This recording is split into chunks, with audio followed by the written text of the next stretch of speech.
Wait. Imagine gaining access to me. Then you try to treat me like I'm regular. Then you get your access revoked all the way back to Sambisa Forest. And now you don't have access anymore. Imagine that. What?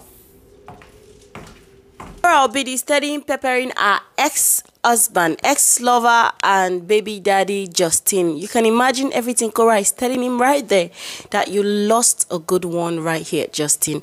You don't lose. Even though I paid you $50,000, you still got nothing on me. Like, I am stronger than ever. Hey guys, welcome back to the channel. My name is Princess Panigo and I'm a Nigerian content creator based right here in Lagos. So many heartbreaking news on the street, on the internet. So many heartbreaking news on the internet.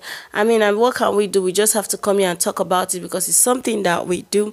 So yes, last week, a rapper called AK was gunned down right there in South Africa. And yes, he's also a South African. I think he had the show. It was on Durban Street that it happened. And it was shot down by a drive-by shooter or shooters. Because according to what we heard, he wasn't the only one who was shot down. His best friend, who is now venturing into other businesses and not into music anymore, was also gunned down with him. Imagine being, you know, with your friend and they kill both of you. May we not carry somebody else's enemy or somebody say amen. Maybe the person they were targeting was just AK or just the other guy, and you know, one person or the other just carried each other's problem and now they've gone to the beyond. AK was just 35-year-old, a young man, healthy, and it was just gone down like that. May their soul rest in peace. Now to another gist that I saw, guys. Yes, I want to read it word for word, but I know the story because of this old drama about this woman who a child passed in Chrisland school. This parent also came outside to cry out, and I'm going to be reading it word for word for you guys right now. And the message reads, another one from Mrs. Mabel Olorun Femi, the deceased wife. My 8-year-old daughter Sarah attends Loyal School, Ijo-Ishaga, Lagos State, and the school bus picks and drops her every day. On the 1st of February, my daughter came home and told me that after the school, the bus driver had dropped everyone at their houses. He took her to his house and told her to lift her uniform and sit on his lap to kiss him and was calling her his wife. When my husband returned home, I told him everything. He was so angry.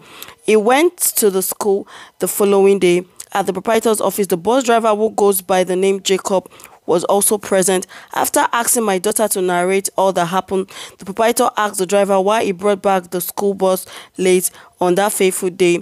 My daughter said he took her to his house. He responded that he had dropped something somewhere after dropping the kids. He responded that he had dropped something somewhere after dropping the kids. Out of anger, my husband slapped him. The driver held my husband in the neck, then pushed him on his chest. My husband fell down and passed out. The driver fled the scene immediately. We rushed my husband to the hospital and he was confirmed dead on arrival. Till now, the driver has not been found and the school is doing business as usual. I need justice for my husband. Frederick Olorunfemi. This is so sad, guys. Like, can you imagine? How crazy is that your child goes to school and you're expecting a bus driver to bring your child home, and the bus driver takes the child to his house, carries her cloth up, tells her to sit on his lap, and calls the child his wife. Only God knows what more happened that day. And now a husband is gone. He's gone. And the school is carrying on with their business. Obviously, they will carry on because I don't know if this issue has been reported to the police or the appropriate authorities. But these are things that are happening. And then when some people see some stay-home moms decide that they will stay home and do everything for their children, some get mocked. No. I mean, but sometimes, what can you do really? Even if you are saying you want to take your children to school and whatnot, it's only God. Now this woman's husband is gone, and he's gone forever.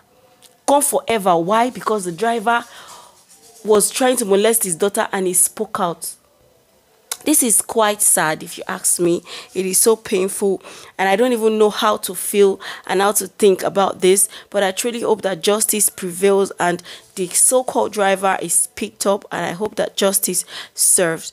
Anyway, guys, the next gist on my list is about this family, a husband, a wife, and their son. This husband works with CBN, and sometime last year or early this year, yes, 1st of January, if I'm not mistaken, information came out that they were killed, their house was burnt down, and their son was thrown into the river. His body floated up, and a lot of people did not know what actually went wrong. Their house caught fire. What actually happened? But we know that they said their driver whom was held in captive claimed that he wasn't feeling well. He was taken to the hospital, but he escaped from the hospital. Right now, the driver has been caught as I speak to you guys.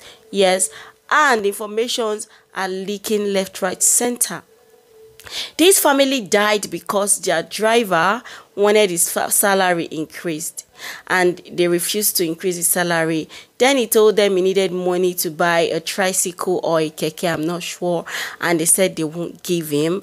And then this driver who drives them decided to plan to kill them with 2 other people, which I'm going to be putting their face here for you guys to see. And they killed them. According to them, he told the husband to transfer 1 million to his account, but the transfer failed. And then he slaughtered the man like a goat.